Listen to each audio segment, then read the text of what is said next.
Welcome, everybody, to the City of Farmers Branch City Council study session for Tuesday, March 17th. Our first order of business will be public comments. I do not have anybody signed up to speak at this time, so we will move right into item C1, which is review and discuss consent and regular agenda items. Councilwoman Gonzalez? Nothing for me, Mayor. Councilwoman Bennett? Nothing for me, Mayor. Councilman Reed? Yes, I've got some questions on J9. J9.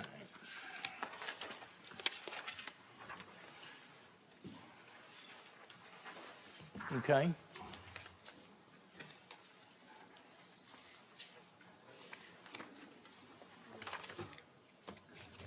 Was there some, I just Well- want, A little bit from the Okay. permitting side, we can answer questions. yeah. Yeah, I was just curious about the size, location, theme, and hours of the event. Good evening, Mayor, Council, Mr. Williamson. The information I have is the site location is the 1900 block of LBJ. So it'll be the vacant lot just to the west of the Boardwalk Mercer Okay. restaurant development. The tent itself is just over 8,000 square feet, and their predicted attendance is 200 to 300 people with a maximum of 530 and change. Okay. Okay. Is there a specific theme to it, or is it just like a general circus? General circus without animals, so it's theme, I'm not aware of Okay.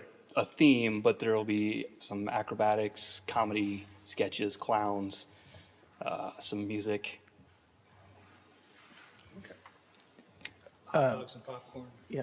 Think of almost like a Cirque du Soleil, All right, much smaller. okay. Hours? Yeah. Not past 10 p.m., right?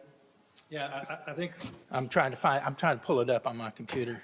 we might want to pull it off of consent. The Yeah. draft resolution that we've got in the packet has hours and dates that were based on information that I was able to pull off of the internet from their website. But we subsequently received an email from them that had different dates and different times on it. Okay, yeah, can we pull it from consent? I hate to ask that, but, because I'm thinking it was going to be a shorter meeting than it's going to be. The resolution is a pro forma resolution. Basically, it authorizes, and a resolution, by the way, is required for this temporary use. But we do need to specify whatever conditions the council might deem to be reasonable, including dates and times, and those need to be, to the extent that it deviates from the draft resolution in the packet, those need to be stated in the motion to the extent that the resolution needs to be amended or revised. It can't come back again because there's not enough time between the application and the event itself. So this is our last chance to grant the, Hold on, before we do that, we do have somebody that can speak to that. I'm sorry, I didn't see you. That would be perfect. I wasn't sure whether he was able to come Yeah. up during this time. I'll give you a little bit of backstory. Name and address. Christopher Zilke, I'm with Centurion American. It is Bernardo Circus. My address, 1980 LBJ Freeway. I actually personally found this circus in St. Augustine, Florida, about 6 years ago. My family went. The ringmaster used to be with Barnum and Bailey. He left the show to have a more personal, small experience. It's a very small circus. They got a ton of press on CBS, Good Morning America. It's all no animals, acrobats. It's super family friendly. I brought them here to Flower Mound about 6 years ago, and I've been begging them to come because I think it's an amazing little show. It's the only thing that'll make my wife drive north 635. My kids love it. Their hours are, but anyway, they travel all over. The reason this is a last minute request is they had a cancellation in Tulsa. So I've been trying to get them here for a long time, and they had a cancellation and said, can we get in? And I said, I'd love to have you. It's great for the city. Their hours are, the latest show they have is 7 p.m. And it's a 90-minute show. They open doors 1 hour before. They don't sell alcohol. Like we said, no animals. It's just people. It's a super fun show. They've been Like I said, they get a ton of press. They bring a lot of attention to the neighborhood. People come from everywhere. It's super family oriented. It's no like carnival of weird things. It's acrobatics. It's like an old timey Big Fish, if you've ever seen that movie, kind of a circus. And I think it's a really amazing show and great for the community, family friendly. I just thought it would be a great opportunity to have something unique, different. They're professionals and they have a great show. So I think their schedule, what they wanted was Thursday. They have a printed schedule, Thursday, April 23rd at 7 p.m., Friday, 24th. Oh, wait, that's the wrong one. No, But anyway, they play weekdays, one show at 7 p.m., so over by 8:30. And then weekends, they do two shows. That's great. To be honest, I just wanted to give it a little bit more visibility. Absolutely. Being last minute, a little bit It more is last minute visibility. again, and I apologize that it's last minute, and that's the reason. They had a cancellation. They said, can we come in? And I said, I'd love to, and they submitted permit. We're told, hey, this has to go before council. So That's great. Like I said, I wanted to give it a little bit more visibility. Absolutely. I wish I could show than the their- consent agenda would allow. yes, I wish I could show their video, but they're a really fun show. You can look it up. It's Bernardo's Circus. They're on there, but they are well-regarded. They've got all the insurances and all the things that you guys would need. They go mostly to small towns. It's a small town show. They wanted to bring kind of the old school circus feel before it got so big that everything's Barnum and Bailey. So That's all I had. Thank you. okay, so we're not going to take it off. Oh, no, we don't have to. Thank you. I wanted to get, Wait, Thank you. I think we do. The dates are wrong, I think. Yeah, In the could consent, I so we ask? should pull that and make the Would- adjustments on the regular agenda item. Well, Let's get the dates. We Do you know can what dates they're going to be doing shows? yes. And the end times for all of them?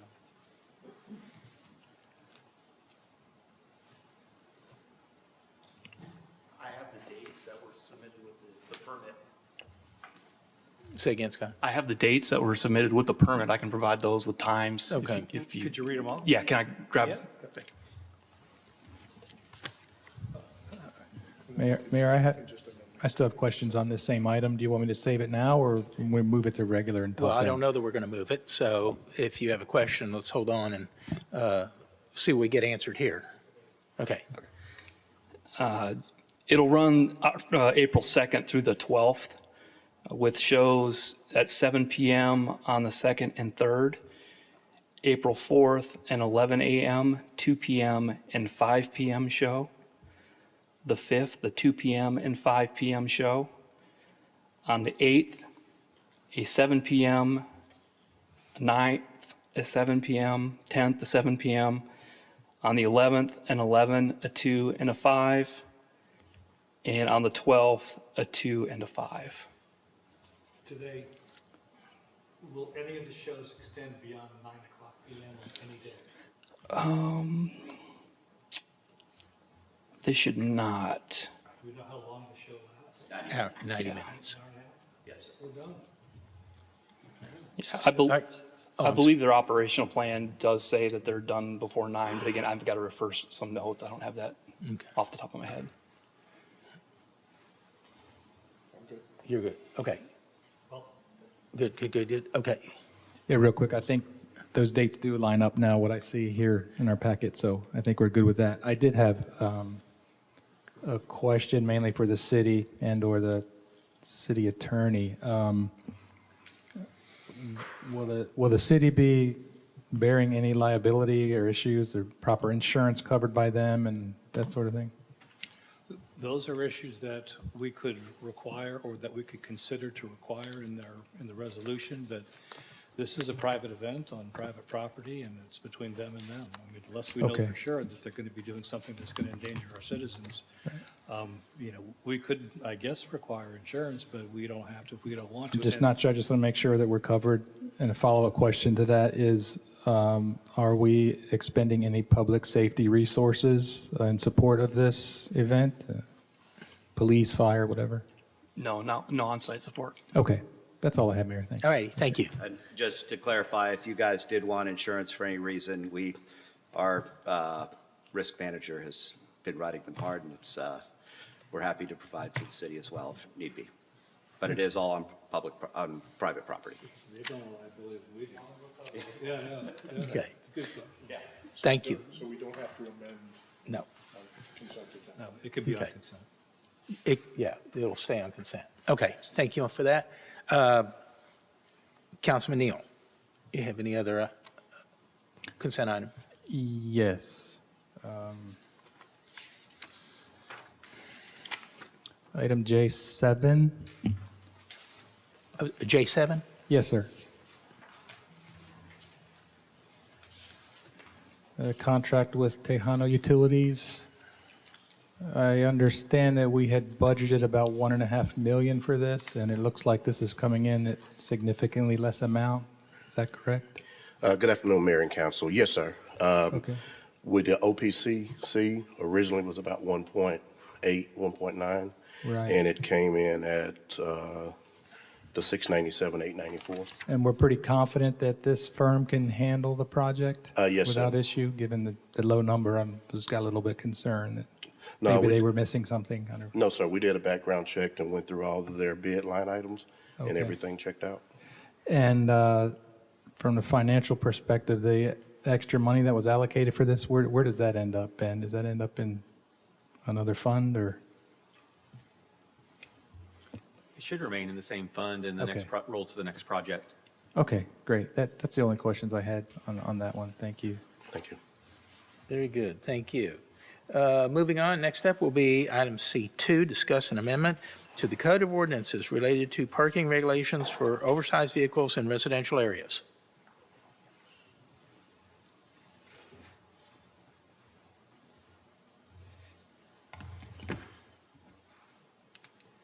Good afternoon, Mayor, Councilwomen, Councilmen. Thank y'all for allowing me to come back to y'all to present this oversized vehicle regulations. So re-identifying, we had some key definitions that we needed to codify to have this ordinance come forward. We also had our current on-street parking ordinance, which is enforced via the police department. And we have our current private property ordinances. The on-street ordinances come through Chapter 82, and our private property ordinances come through Chapter 56 in our Code of Ordinances. Then we also have a small section in Chapter 82, which is addressed the oversized vehicles on private property in residential areas. As long as they are greater than 10,000 gross vehicle pounds, then that would be in violation. We had our definitions and proposed ordinances that we went forward with y'all and provided a 12-month grace period. Given y'all's directions, we've amended those ordinances. We put in no parking in the front yard, side or rear, unless properly screened with a 6-foot fence. We also gave a time frame for Fridays after 5 p.m. until Mondays before 8 a.m. that people could park their vehicles, oversized vehicles, for unloading, cleaning, maintenance, anything that needed to be done, and then return it back to where they can be stored. And now I'm ready for any questions that y'all may have. Thank you very much, Scott.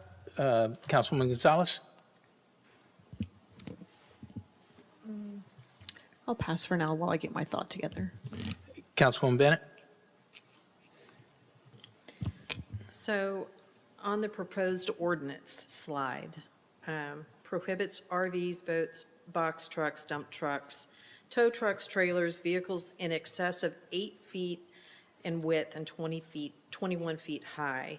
Has the height and the width changed? I mean, It only since says Since length. the last ordinance, or the length, I'm sorry, the feet, width and length. Has that changed? No, ma'am, it Okay, has so you not. did not shorten it. No, ma'am.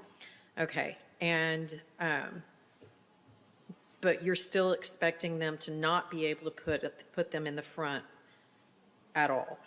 That is correct, ma'am. Okay, so I'm still struggling with those that do not have access to put them on the side or the back, which is the majority of my district. I'll let that rest. Thank you. Councilman Reed? I think the addition of the weekend grace period, I think that's fantastic, because one of the discussion points that we had was this turnover, someone bringing it home, needing to load, unload, clean, whatever. So I think that's a fantastic addition. Thank you. Councilman, she's not in yet. She will most likely be later. Okay. Councilman Neal? Thank you, Mayor. Great presentation, by the way, but I would like to wait. And Mayor, I know that you had put together a committee, Mayor's Committee, to look into this matter. So I'd like to hear any comments from you regarding any final notes from them before I have more questions. Okay. I mean, if there is anything, I don't know. I'll go to Councilwoman Gonzalez first. Just as Councilwoman Tina mentioned, it does, I feel like, affect my district as well. We have tiny houses in our area. There is no way that they can put these trailers that they rely on for work to fit on the side back gate. So I'm just not in favor of this. I don't see how this will work in our neighborhoods.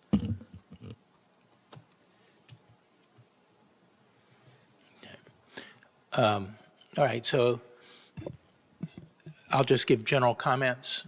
I had put together a task force. It was open to anybody who wanted to participate to discuss the issue of boats, campers, RVs, and trailers.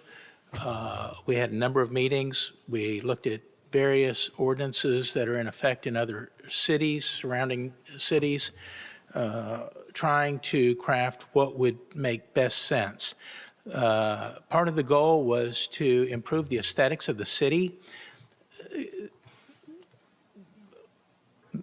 There have been a good number of residents that have complained about having to look at these types of vehicles on neighboring properties and have complained about the appearance that it gives the city. We tried to take that into account and at the same time weigh the rights of individuals who own these types of vehicles, so we were not being punitive in nature. I think what you need to consider is the city as a whole, and do these vehicles parked in the front of homes add value to our city or not? The city of Richardson, which was a very good resource, had the same issue. Their city was overrun with boats, campers, and RVs, and enough residents made it an issue to where the council finally had to take action. They came up with a plan that you couldn't store anything in the front of your home. It had to be either screened or in backyard or side yard that was screened out of visibility from the street. And in order to do that, they gave everybody a 2-year grace period, 2 years, to go find a place to store their vehicle. Our homes, many of our homes weren't designed to accommodate these types of vehicles. I'm not,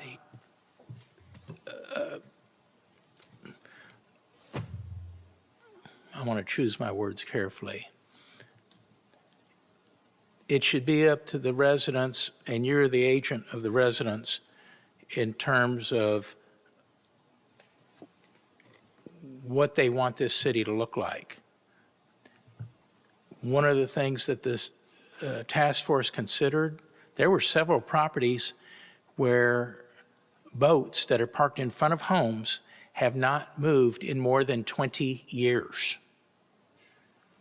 They've become fixtures of the yard more than a utility item. So does that add value to our city? That's your decision to make, council. I would suggest, since we're not taking action tonight, I think you need to have dialogue with your constituents to determine what is the best course of action moving forward, and are the value of homes in Farmers Branch going to be affected either negatively or positively by allowing these vehicles to remain parked in the front of homes? Or do you want to see a neater and cleaner city, which would be less these vehicles, or at least less these vehicles out of the front of many of our homes? So that's a decision that y'all are going to have to make. I will tell you, when there is action, when this item does come back up for council action, there will probably be a number of people who show up, both pro and con. And just so you know, of the 9 people that regularly showed for the task force meetings, 8 of them had these vehicles. So there was only 1 person who did not have one of these types of vehicles. So I think that speaks pretty well for what we were able to come up with in terms of input that was fair. So I'll leave it at that. Okay, sir. Any other questions or comments? Can we not make it a rule that if they have not moved it in some time, that's where we jump in and be like, okay, this needs to be taken out? So I would say, what qualifies as moving? You can park a vehicle on the street. You're supposed to not be allowed to park it more than 48 hours on the street. But if you move it 2 inches, that's moving it, and then you get another 48 hours. So again, there's people that will work the system. We need to have that discussion or amongst ourselves or whatever, or talk about that with your constituents to find out what they think makes best sense. I'm not sitting here trying to force anything on the city. This item first came to us back when Mayor Dye was here, but he didn't allow any discussion about it. So we're hearing where the city is at today, what staff has come up with today. When this does come up for as an action item for council, I'm sure there will be residents from the public here to comment. Okay. We're worried about aesthetic and what our city looks like because we have trailers that our residents need for work, yet I have utility poles in the middle of my sidewalks, but that's fine. I think we're worried about the wrong thing here. Very good. Anybody else? When was this ordinance originally brought forward? Like what year?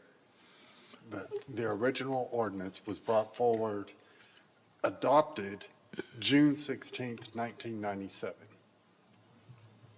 And there has been several amendments to that ordinance, both pro and con, to all of y'all's statements until where we're at today. Okay. And then, is there any reason we couldn't, for recreational vehicles, have just a different ordinance for recreational vehicles? That is up to council. I'm at y'all's It's your direction. decision. Okay. I'm going to do some research on that. Please. Between now and then. Okay. Councilman Reed? Councilman Neal? Yes, thank you, Mayor. Mayor, I want to thank you for putting together the task force. I'm just wondering, does that task force, or do you have any sort of a report of their findings and/or recommendations that they could share with us or provide us? I know that they had initially asked for a questionnaire to go out to the citizens and get some feedback, and I understand that the city adjusted some of those questions, and I'm just wondering if there's any sort of final recommendations from your task force or anything like that. we did not compile a formal presentation. The city did put out a survey that the task force tried to weigh in on, but because of some legalities there, task force was not able to. So that information is available. I think that information has been previously sent out, but we could certainly send it out again just so you could review those answers. I can go back, and I'm happy to make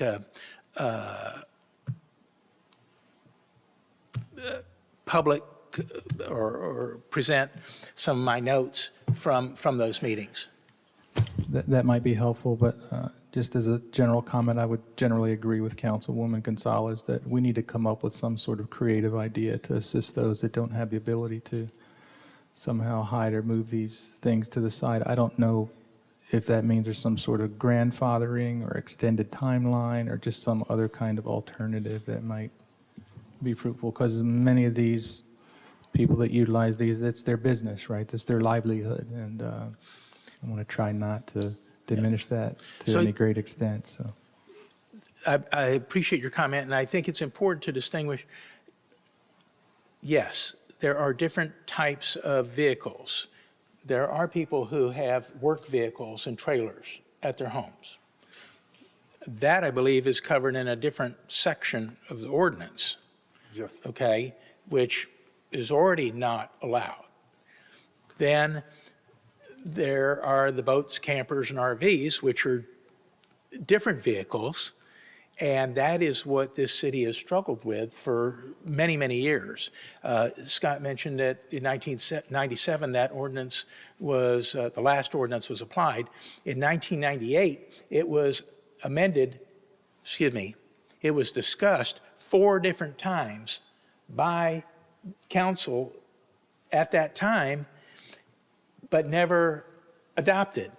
They had discussion 4 times and made changes each time, but then they never implemented what the final version was. So this sort of added to the confusion and compounded the issue of where we are today. So, Yes, sir. all right. So we'll both get more information and bring it back at a future date. Sounds great, sir. All righty. Oh, Can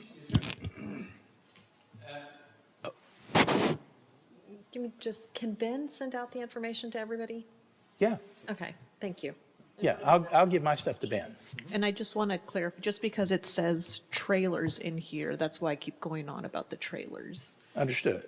But that is, trailers, work trailers are covered under, They're under the 10,000-pound cover weight out of Chapter 82. So those would still be allowed? If it's less than 10,000 pounds, yes, sir. And less than that 21 feet. Okay. Yeah, I think we need to gather some more research on that, just how many properties or homes that Councilman Gonzalez is referring to, and if the large majority of them are under 10,000, then they're probably fine, but we need to do some more research, I think. okay. And just as an FYI, this is the study session, so there's no comment from the public. So I just wanted to be upfront about that, not trying to cut you off. Okay. Thank you. You're welcome. Thank you. All right, next up is item C3, receive an update from the mayor and council members regarding board liaison information from outside organizations and other meetings attended. Councilwoman Gonzalez. I attended a meeting for the Gateway to the Globe. I also attended the CFB ISD Superintendent Scholarship Top 100 Sophomore Ceremony and the Dutch Village reopening ceremony this morning. Very good. Councilman Bennett. I spent 2 days in Houston attending TML Midyear, and one of the topics of discussion were the state demographics from the state demographer about the census and how inaccurate that last census was. Fortunately, I got to meet some colleagues from Garland, and they were super nice, and they've already set up a meeting with Ben to share some of their data from their data scientist to help us along with that. I attended Dutch Village this morning. Thank you, everybody who came out, and thanks very much to all of our community partners that helped. KFM Engineering and Design gave the hot dogs.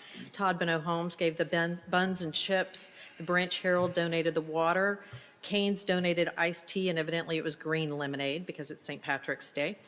And Carolyn Benavides from Joe's Pizza gave the hot chocolate. She was the hero of the day because it was cold. So that was it. Thank you. Thank you. Councilman Reed. Nothing for me. Councilman Neal. I'm good, thank you very much, Mayor. Okay. So I went to the Farmers Branch Women's Club Spring Fashion Show. That was a big event, and our own Councilwoman Villafranca was one of the models in that. She had a lot of fun. I attended the Dallas Regional Mobility Coalition meeting. We had State Senator Angela Paxton come and talk to us about what is some various legislative items going on in state. Wanted to get her opinion on DART, and she was very glad that we are in the position that we're in right now. I participate in the I-58 Ministry food giveaway, the first of the month. I attended, on behalf of the city, the 25th anniversary of Carrollton Young Life. A lot of Farmers Branch kids participated in Young Life at various schools, and so 25 years that they've been active in Carrollton. I attended a FIFA World Cup meeting at the Cotton Bowl with Mayor Arston from Addison and State Representative Garcia Hernandez. Just learning more about what's going on and potential impact that that will have for various cities. I attended a meeting hosted by Congresswoman Beth Ann Dine regarding funding requests from various cities and entities. We had an item on that list, and the folks that attended went through and prioritized based on their own knowledge of all the projects. There were 42 projects on that list, and tried to prioritize how they would like to see them funded. So it's very important that Mayor attend a meeting like that.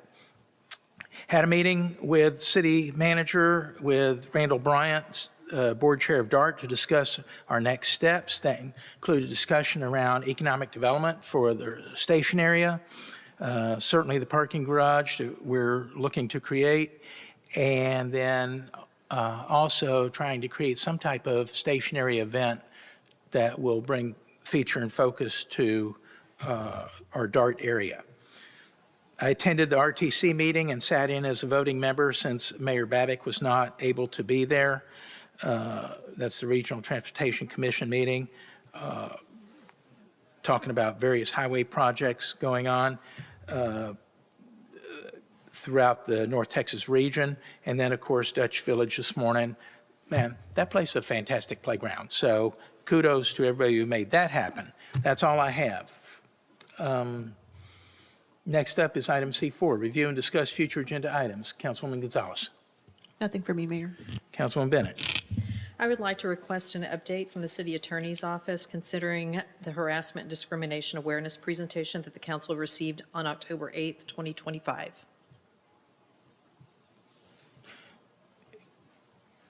Councilman Reed. Nothing for me. Councilman Neal. Nothing, thank you, Mayor. Okay. With that, I will read us into executive session. Item D1, City Council will convene in closed executive session pursuant to Texas Government Code Section 551.072 to discuss the sale of vacant land in Farmers Branch for Project 2026-.006. With that, we will recess to the City Manager's Conference Room and be back out here at 6 o'clock.